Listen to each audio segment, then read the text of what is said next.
Easy listening to, and you are FM 103.7. It's Health and Wellbeing with naturopath David Lomman. If you'd like to put a call through, we'd love to hear from you. Now, David, let's find out some of the different manners of emotional distress. Emotional distress can be all different sorts of things. It can be sadness, it can be anxiety or addictions, it can be obsession even, it can be compulsions, repetitive self-sabotaging behaviours. You know, some people cut their wrists even, you know, all sorts of angry or bleak or agitated moods. All those sort of things can be held within us as emotional distress. We may not show it to the outside world, but we've got it within us, and we walk around with this big bag of emotional stuff we don't know what to do with. Okay, so what can some of those be, some of the other ones that we go through in life?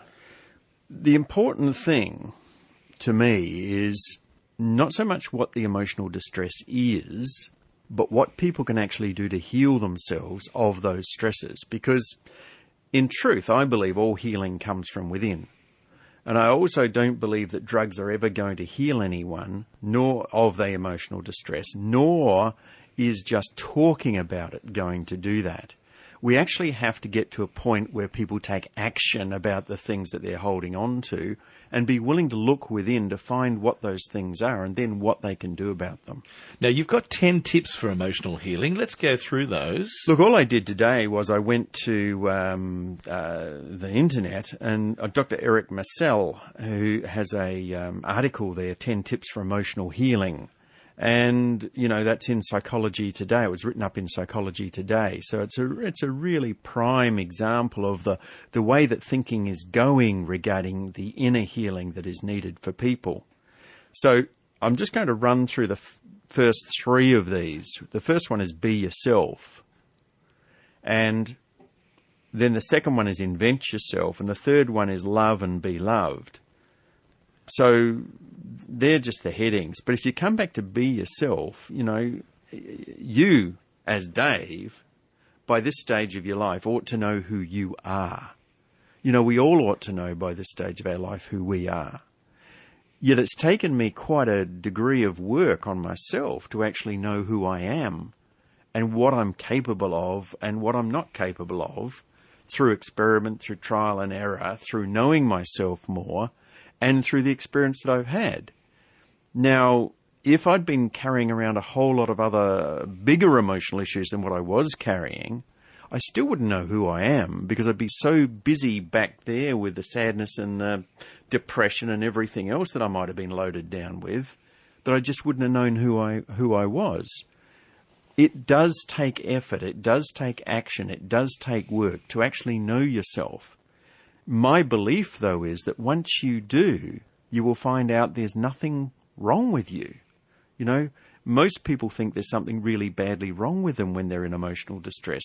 But when you dig down deep and you relieve all the pressure, you actually find out there's nothing wrong. It's just perception. It's just what we believed about ourselves because we took on someone else's belief usually. Now, what about this next one, invent yourself? Yeah, invent yourself says, who are you? What is original me? Who am I?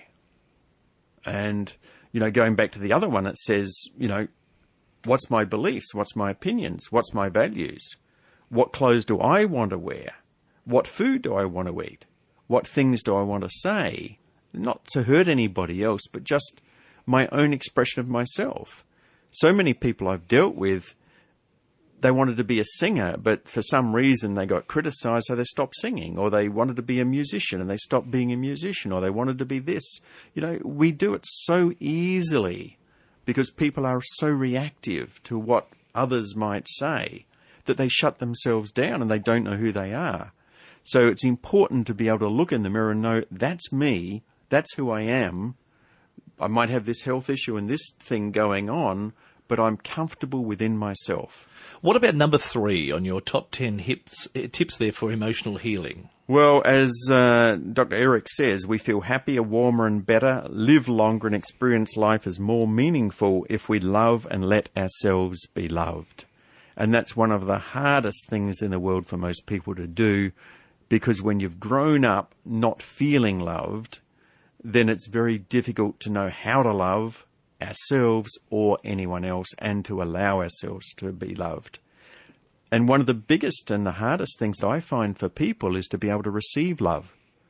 And that stops so many flowing of energy within their body when you can't be loved.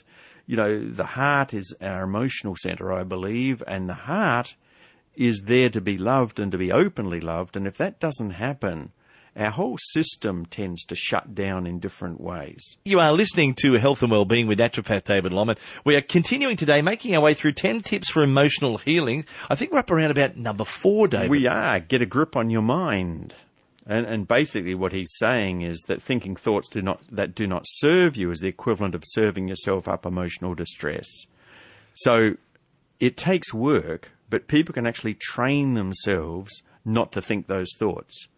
So from in the past with clients where they've been all negative about themselves, they've been able to develop different thought patterns, and their thought patterns are more about how their life is going to be, what their intentions are going to be, where their life is going to go to, and their belief in themselves, rather than the old negativity of the past. So it's just a way of helping them to heal what their mind is dishing up, because you don't have to just accept what the mind dishes up. You can do things with it. Now, halfway through the top 10 here, this is probably, for me, one of the most interesting ones at number 5, forget the past. It is. And the difficulty with forgetting the past, and it sometimes seems so simple just to say forget the past, and I don't ever believe that we need to totally forget the past, but we need to let go of the misery associated with the past. And the important thing with that is to learn to look more towards the future and to stay present now, and not to be attached to what happened in the past. My father beat me, my mother didn't love me. Those sort of things need to be dealt with. They need to be let go of, because they're not affecting us now. When someone's anxious about something, it's not because something is affecting us now. It's because they learnt to be anxious in the past and they've carried it forward. So it's important to learn how to let things go. Now, that anxiousness and that anxiety carries over into number 6 on your list. It does, and he labelled it flip the anxiety switch off. And what he's talking about is that we hold anxiety within our body. It affects our heart, it affects our breathing, it affects all the different ways in which we function in society. And if we keep running old patterns where we're afraid of everything, or some things upset us and other things don't upset us, but we're more focused on what upsets us, then our life is going to continue to be more miserable than it needs to be. The next one on the list here, number 7, is very interesting. Can you tell us a bit more about this one? Well, make meaning. By making daily meaning of your life, by finding things to do and focusing on what it is you're going to do, even if it's going for a walk on the beach each morning, you know, if it's looking forward to your next holiday, if it's looking forward to a visit by a friend or going somewhere to visit, just making some sort of meaning out of your life actually makes a huge difference to the way in which you approach the day.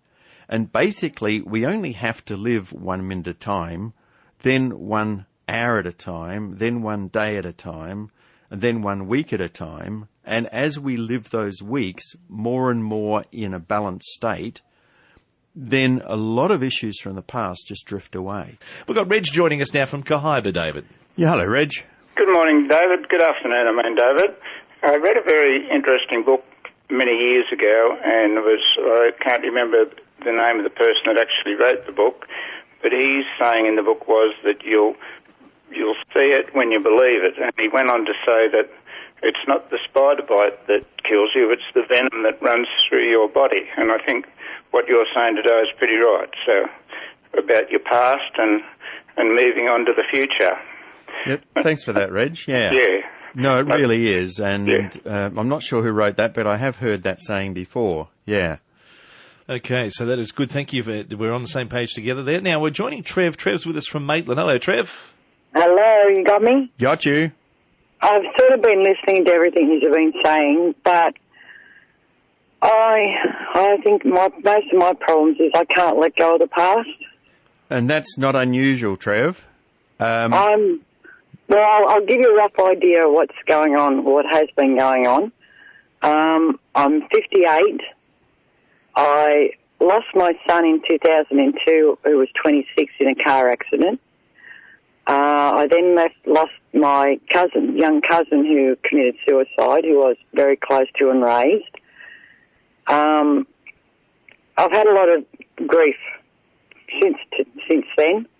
I also lost my husband 4 years this October. Then I lost his mum 12 months after that, then my stepmother 12 months after that. I've also got my sister living with me now because my father can't handle looking after her because she's partly disabled. Yes. I live in a 3-bedroom house with 9 people, and I haven't had time to grieve myself. No, and that's a very difficult situation to be in. Do you have any support structure around you that you can go to? Faith, anything at all where you can get some assistance? No, not really. I find it really hard to trust people or find someone that I can talk to that I feel comfortable talking to. Look, it's a difficult situation, grief, because it lodges in us and we need to express it. And that's something where even if you can write, even if you can get a book and a pen and sit outside for an hour a day and just write, you can help to express things that way. But there's no short answers here. It really is something that you will have to spend some time doing to express what you're feeling when you're ready to, because nobody can push you into that place. You have to get there yourself when you are ready to do something about what's been happening. So interested, and thank you so much for sharing with us today. David would like to talk to you further about this, so if you could, we'll get you to hold on there, and please give him your number, because I think he can offer you some direction and some help there, but it's something he would like to discuss with you off the air. So please hold on there. We will get your number from you and get some more details, and can have a more extensive talk off here, which I think is what is needed here. As we move back onto your list again, we are up to number 8. We had a look at make meaning. Where do we go to with number 8? Well, let meaning trump mood. So you can wake up sad, then you can actually get... See, if you remember being a little child or seeing children in playgrounds, they go from sad to angry to happy to joyful to blissful to crying to every emotion under the sun in a very short period of time because they're not holding on to anything. What we tend to do as adults is that because we haven't been trained that way, we've held on to things. So we can wake up every morning feeling sad, or we can wake up each morning and say, well, okay, I feel a bit sad. However, this is what I'm going to do today. And get on and do those things which give meaning to your life. And that meaning will trump the actual mood that you wake up with. David, number 9. This is a very interesting one. Share this one with us. Upgrade your personality. And basically what Dr. Eric is saying, you may be angrier than you would like to be, more impulsive, more scattered, more self-sabotaging, more undisciplined, or more frightened. And if so, you need a personality upgrade.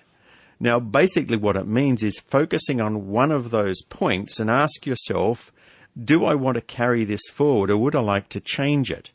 And then working towards making those changes.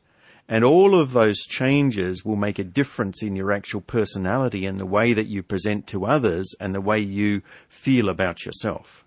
That's quite an interesting one, that one there. And finally, on the 10 tips for emotional healing, number 10, where are we at? Deal with circumstances. And as he says, circumstances matter. Economic circumstances matter, how much money we have, relationships matter, work conditions matter, health matters.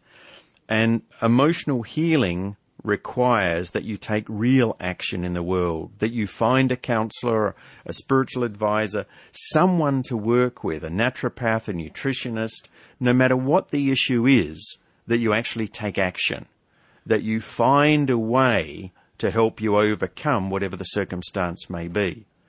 I haven't come across too many issues that my clients have had that I haven't been able to help them with, not always personally, but by directing them towards the right source. And it makes a real difference when people understand that there is someone there that can listen to their issues and help them make better decisions.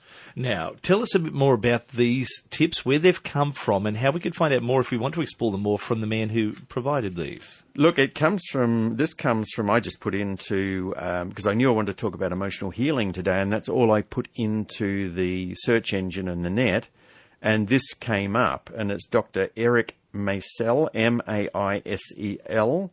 He's the author of more than 40 books, including the just-released book, Why Smart People Hurt. And they actually have a conference on. If you have a look at the website, you'll find where that conference is.